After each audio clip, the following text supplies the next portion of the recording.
अपनो मान भले कर जाए पर भगत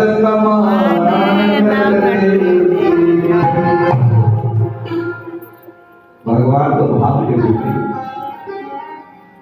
भगवान आज अपने भक्त की खातिर नाई बनकर आ गए। नाई बनकर आ गए। भगवान कहते हैं भैया जो मुझे जिस भाव से पुकारता है मैं उसी भाव से चला था। और मेरे ठाकुर जी बोले भैया मैं जानता हूं जहां तुम जाना चाहते हो आप नरसी के यहाँ जाना चाहते हो ना। बोले हाँ हाँ भैया मैं नरसी आओ मेरे साथ। और भगवान आगे आगे नाई के रूप में चल रहे हैं और पीछे पीछे वो नाई जो आया समझाने का और जाके कहता कि वो देखो सामने उस कुटिया में जहां पर वो महात्मा जी बैठे ना जो सफेद दाढ़ी वाले जिनके हाथ में माला है जो भजन कर रहे हैं वही नरसी है।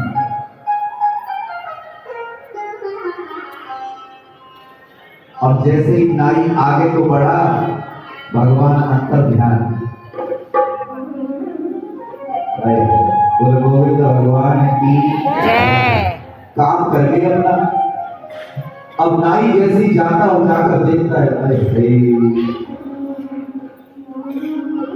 25 वर्ष पहले देखा था नरसी को जब गणपत की शादी हुई थी रामा के साथ में। आज 25 वर्ष बाद आया है वो नाई और क्या देखता है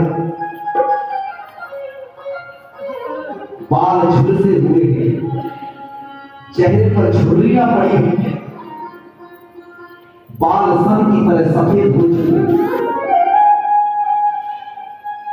तन पर एक भी वस्त्र ऐसा नहीं है जो फटा ना हो। धोती में अनेकों छेद हैं जो तन पर पहन रखा है वो जगह जगह से फटा हुआ है। और भजन कर रहे हैं बैठे हुए हरे कृष्ण हरे कृष्ण हरे कृष्ण हरे कृष्ण हरे कृष्ण हरे कृष्ण हरे हरे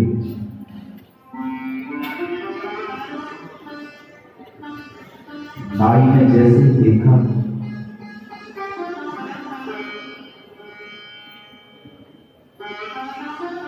नरसी 25 साल पहले तो कोई और है। नाई बोला महात्मा जी राधे राधे राधे राधे कर रहा हूं महात्मा जी राधे राधे। नरसी जी ने आंखें खोली तो सामने किसको देखा एक नाई खड़ा हुआ। राधे भैया राधे राधे कौन हो? बोला जी मैं नाई हूं।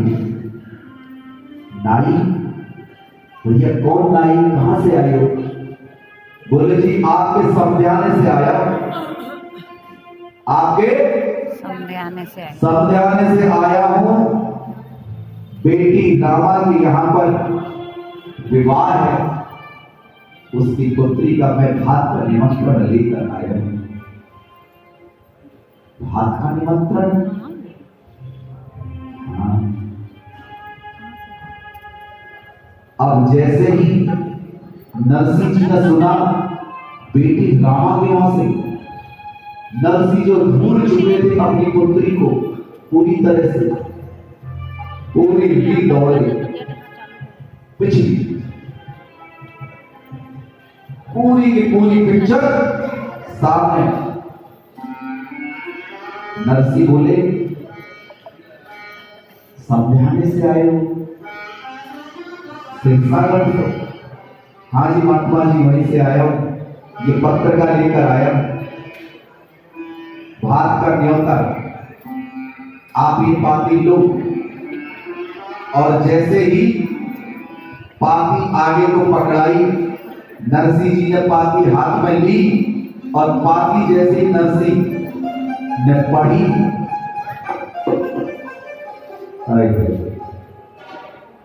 उस पाती में क्या लिखा था? 100 मन से कोई चीज कम नहीं लाना। संधि लिखवा है मनसा सेठ पे, 100 मन से कोई चीज कम नहीं लानी, कम मत नहीं लाना। नरसिंह जी चिट्ठी पढ़ते जा रहे हैं और नैन झलझलाते जा रहे हैं, आंखों से अश्रुधारा बहती जा रही है। दिल की भरने लगे नरसिंह, कहने लगे बिटिया, अरे रामा तूने ये क्या भेजा है मेरे पास? बेटा तेरे बबला के यहाँ तो 4 दिन भोजन नहीं बनता और तू ये 100 मन लिख के भेजेंगे। नरसिंह को क्या पता किसने लिखा?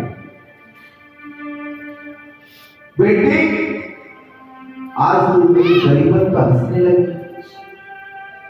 एक भी सामान तुमने 100 मन से नीचे नहीं लिख के भेजा। एक दिन खा लिया तो 4 दिन मिलेगा नहीं मिलेगा कोई पता नहीं। नरसिंह जी झलझला के रो,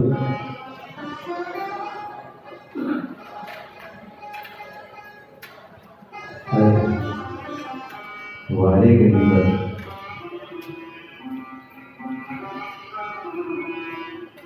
नरसिंह मैं सोचा मैं क्या करूं इस नाई के। नाई बोला महात्मा जी रो क्यों रहे हो, क्या हुआ? कुछ नहीं भैया, बेटी की याद आ गई इसलिए आंसू निकल आए। बहुत दिनों बाद उसकी खबर मिली है इसलिए आंसू निकल आए। महात्मा जी चिट्ठी आ गई है, अब बताओ मेरे लिए क्या आदेश है? नरसिंह कहने लगे भैया रुको,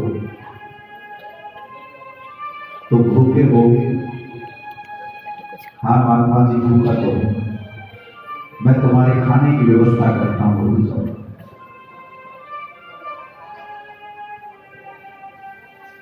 नरसिंह जी उस नाई को वहां रोक कर बोले रुको, मैं तुम्हारे भोजन की व्यवस्था करता हूं। और नरसिंह जाते हैं अपनी पत्नी के पास।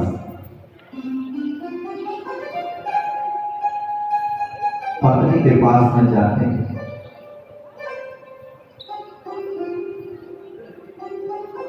और पत्नी अपने फटे हुए कपड़ों से अपने बदन को ढक कर बैठी। एक भी वस्त्र ऐसा नहीं जो उसके तन को पूरी तरह से ढक सके। जगह जगह से जो वस्त्र पहना हुआ है पत्नी सुशीला ने जगह जगह से ढका दिया। लाज के मारे कुलवंती नारी घर से बाहर नहीं निकलती।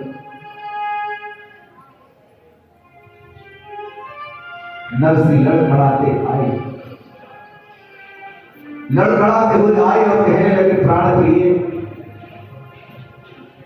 समझाने से नाई आया है। सारी कहानी सुनाई के समझाने से नाई आया है और भात की पत्र का लेकर आया है, लेकिन पहले उसके भोजन की व्यवस्था कर दिया, भूखा है। सुशीला कहने लगी स्वामी 4 दिन से घर में रोटी नहीं बनी, 4 दिन से घर में अगर कुछ बनता तो क्या मैं तुम्हें नहीं खिलाती? 4 दिन से तुम भी भूखे हो, मैं भी भूखी हूं, भोजन नहीं बना स्वामी।